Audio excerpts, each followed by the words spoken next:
여러분, 사람의 수준은 단순히 무엇을 해야 한다는 규범으로 드러나지 않습니다. 오히려 무엇을 더 이상 할 수 없게 되었는가를 보면 그 깊이를 알 수 있습니다. 예를 들어, 어린아이는 불장난을 재미로 합니다. 그러나 불에 크게 데워 본 사람은 다시는 불을 장난감처럼 대하지 못합니다. 왜 그렇습니까? 하지 말라는 규칙 때문이 아닙니다. 이미 그 위험을 몸으로 체험했기 때문입니다. 부처님께서도 수다원을 설명하시면서 이 사람이 무엇을 해야 한다보다 이 사람이 이제 어떤 일을 할 수 없다라고 말씀하십니다. 그 내용이 바로 안구따라니까야에 형성된 것은 어떤 것이 등경에 나오는 6가지 불가능한 일입니다. 오늘은 그 내용을 함께 살펴보겠습니다. 첫째, 세상을 영원하다고 볼 수 없습니다. 부처님은 말씀하십니다. 견해를 구족한 사람이 형성된 것을 영원하다 말하는 일은 없다. 몸, 감정, 생각, 관계, 재산, 명예, 젊음, 건강, 사랑 등 조건으로 생겨난 모든 것은 변합니다. 수다원은 이를 머리로만이 아니라 뼛속까지 봅니다. 꽃이 며칠 뒤 시드는 것을 아는 것처럼 그는 몸과 사랑과 명예도 결국 변한다는 사실을 직관적으로 깨닫습니다. 그래서 더 이상 영원하다는 착각에 속지 않습니다. 마치 마술의 비밀을 본 사람이 그것을 초능력이라 믿지 못하는 것과 같습니다. 세상 사람들은 변하는 세상 속에서 변하지 않는 행복을 붙잡으려 합니다. 그러나 수다원은 이미 보았습니다. 아, 이것도 조건 따라 생겨났다가 사라지는 것이구나. 그래서 집착의 방식 자체가 달라집니다. 즉, 더 이상 행복을 영원히 소유하려는 집착이 아니라 행복이 생길 때는 감사히 누리고 사라질 때는 억지로 붙잡지 않는 태도로 바뀌는 것입니다. 이렇게 되면 행복을 쫓는 방식이 훨씬 가벼워지고 집착이 줄어들면서 마음이 자유로워집니다. 둘째, 형성된 것을 완전한 행복이라 볼 수 없습니다. 세상 사람들은 끊임없이 말합니다. 저것만 가지면 행복하다. 저 사람만 있으면 행복하다. 이번 문제만 해결되면 행복하다. 그러나 어떻습니까? 원하던 것을 얻어도 곧 또 다른 불안이 생깁니다. 새 차를 사면 기쁘지만 곧 흠집이 걱정됩니다. 돈을 벌면 좋지만 잃을까 두려워집니다. 사랑하면 행복하지만 헤어질까 불안해집니다. 즉, 조건지어진 즐거움은 처음엔 꿀 같지만 뒤에는 불안이 붙어 있습니다. 수다원은 조건지어진 즐거움의 한계를 분명히 봅니다. 그래서 세상의 즐거움을 완전히 부정하는 것이 아니라 그 한계를 압니다. 비유하면 이렇습니다. 바닷물을 마시면 처음엔 시원합니다. 그러나 결국 더 목마릅니다. 세상의 감각적 즐거움도 그렇습니다. 잠깐 달콤하지만 가래를 더 키우고 목마르게 만듭니다. 수다원은 바로 이것을 보았기에 세상을 완전한 행복이라고 믿지 못합니다. 셋째, 형성된 것을 나라고 볼 수 없습니다. 이것이 가장 깊은 부분입니다. 우리는 늘 말합니다. 내 몸, 내 마음, 내 생각, 내 감정. 그런데 자세히 보면 몸도 마음도 내 마음대로 되지 않습니다. 늙지 말라고 해도 늙고, 아프지 말라고 해도 아프고, 슬퍼하지 말자 해도 슬퍼집니다. 그런데 어떻게 이것이 완전한 나이겠습니까? 수다원은 오온을 관찰하다가 이 사실을 직접 봅니다. 몸은 변하고, 느낌은 변하고, 생각은 변하고, 의식도 변합니다. 변하는 것을 붙잡고 이게 나다라고 하는 것이 얼마나 허망한 일인지 보게 됩니다. 마치 강물 위에 떠내려가는 거품을 붙잡고 이게 영원한 내 집이다라고 말하는 것과 같습니다. 수다원은 아직 완전한 아라한은 아닙니다. 그러나 적어도 이것이 진짜 나다라는 견해는 깨졌습니다. 여러분, 지금까지의 세 가지는 결국 부처님께서 말씀하신 삼법인, 즉 무상고무화에 대한 통찰입니다. 수다원은 이것을 단순한 이론이나 사유가 아니라 자신의 삶 속에서 몸과 마음을 관찰하며 직접 체험한 사람입니다. 넷째, 무간업을 지을 수 없습니다. 무간업은 부모 살해, 아라한 살해, 부처님께 해를 끼치는 일, 승단 분열 같은 극악한 죄입니다. 왜 수다원은 이것이 불가능할까요? 수다원은 단순히 양심 때문이 아니라 업과 과보를 실제처럼 보기 때문에 이런 일을 할 수 없습니다.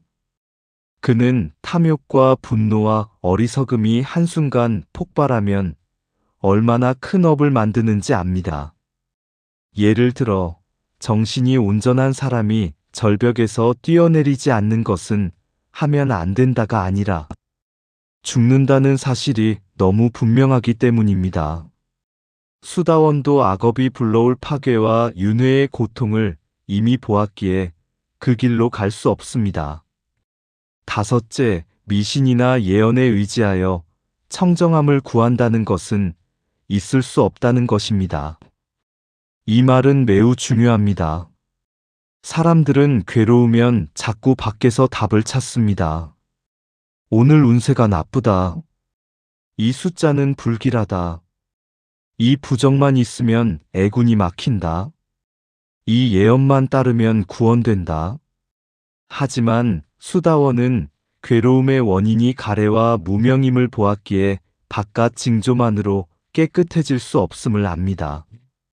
즉 탐욕이 괴로움을 만들고 집착이 윤회를 만든다는 것입니다. 그래서 그는 점이나 예언보다 계율과 수행과 바른 견해를 의지합니다. 비유하면 이렇습니다. 병이 났는데 약을 먹지 않고 점괘만 들여다보는 것과 같습니다. 중요한 것은 점괘가 아니라 병을 치료하는 것입니다. 여섯째, 외도들 가운데서 보시 받을 만한 사람을 찾는다는 것은 있을 수 없습니다. 이 말은 단순히 다른 종교나 사상을 무시하라는 뜻이 아닙니다. 핵심은 깨달음의 길을 이미 본 사람은 더 이상 삿된 길에 의지하지 않는다는 것입니다. 삿된 길이란 무엇일까요? 예를 들어 설명해 보겠습니다. 어떤 사람은 영원한 자아가 있다고 주장하며 그것을 붙잡으려 합니다. 그러나 수다원은 이미 모든 것이 무상하고 무아임을 보았기에 그런 견해로 돌아갈 수 없습니다. 또 어떤 사람은 감각적 쾌락을 해탈로 착각합니다. 즐거움만 있으면 행복이 완성된다고 믿지만 수다원은 그것이 결국 불안과 가래를 키운다는 사실을 보았기에 그 길을 따르지 않습니다. 또 다른 사람은 마음만을 절대화합니다. 의식이 계속 이어지면 그것이 곧 영원한 해탈이라고 주장하지만 수다원은 마음조차 조건 따라 생겨나고 사라진다는 것을 보았기에 그 길을 해탈이라 믿지 않습니다. 즉, 삿된 길은 진리의 본질을 놓친 길입니다. 수다원은 이미 무상고무화의 진리를 몸과 마음으로 체험했기에 다시는 그 길에 발을 들이지 않습니다. 오직 바른 길, 부처님께서 열어주신 길만이 나의 마음을 이끌고 나의 삶을 이끌어갑니다. 비유하면 이렇습니다. 태양을 직접 본 사람은 손전등을 태양이라 착각할 수 없습니다. 수다원도 마찬가지입니다. 진리의 빛을 본 이상 더 작은 빛을 태양이라 믿을 수 없는 것입니다. 따라서 삿된 길에서 찾지 않는다는 말은 이미 진리의 방향을 본 사람은 더 이상 거꾸로 돌아가지 않는다는 뜻입니다. 정리해 보겠습니다. 오늘 우리가 살펴본 6가지 불가능은 단순히 하지 말라는 규칙이 아닙니다. 그것은 수다원이 이미 본 것, 깨달은 것 때문에 더 이상 할 수 없는 일들입니다. 수다원은 억지로 욕망을 누르거나 두려움 때문에 멈춘 사람이 아닙니다. 그는 무상고무화의 진리를 직접 보았기에 더 이상 세상을 영원한 것, 완전한 행복, 참된 자아라고 착각할 수 없습니다. 또한 악업의 무서운 과보를 알기에 극악한 죄를 지을 수 없고 괴로움의 원인을 보았기에 미신과 삿된 길에 의지하지 않습니다. 즉, 수다원의 변화는 억지로 참는 것이 아니라 통찰에서 비롯된 자연스러운 전환입니다. 한번 독이 든 물임을 분명히 본 사람은 아무리 목이 말라도 그것을 마시지 않습니다. 이처럼 수다원은 이미 진리의 방향을 보았기에 다시 옛 착각으로 완전히 돌아갈 수 없습니다. 그래서 수행이란 새로운 믿음을 억지로 만들어내는 일이 아니라 잘못된 착각에서 깨어나는 과정이라고 할 수 있습니다. 세상은 여전히 변하고 몸은 늙고 병듭니다. 그러나 수다원은 그 변하는 것들 속에서 영원과 완전한 만족을 찾지 않습니다. 있는 그대로 보고 있는 그대로 이해합니다. 그것이 바로 성자의 첫 문이 열린 상태입니다. 부처님은 지금 우리에게 이렇게 물으십니다. 너는 아직도 무상한 것을 붙잡고 영원을 찾고 있는가? 이 물음은 우리의 집착을 흔들고 마음 깊은 곳을 깨우는 종소리입니다. 그 종소리에 응답할 때 우리는 비로소 자신이 무엇을 붙잡고 있는지, 무엇에 속박되어 있는지를 보게 됩니다. 그때 헛된 집착은 무너지고 진짜 수행은 시작됩니다. 모든 분이 모든 고통에서 벗어나 건강하시고 평온하시기를 바랍니다.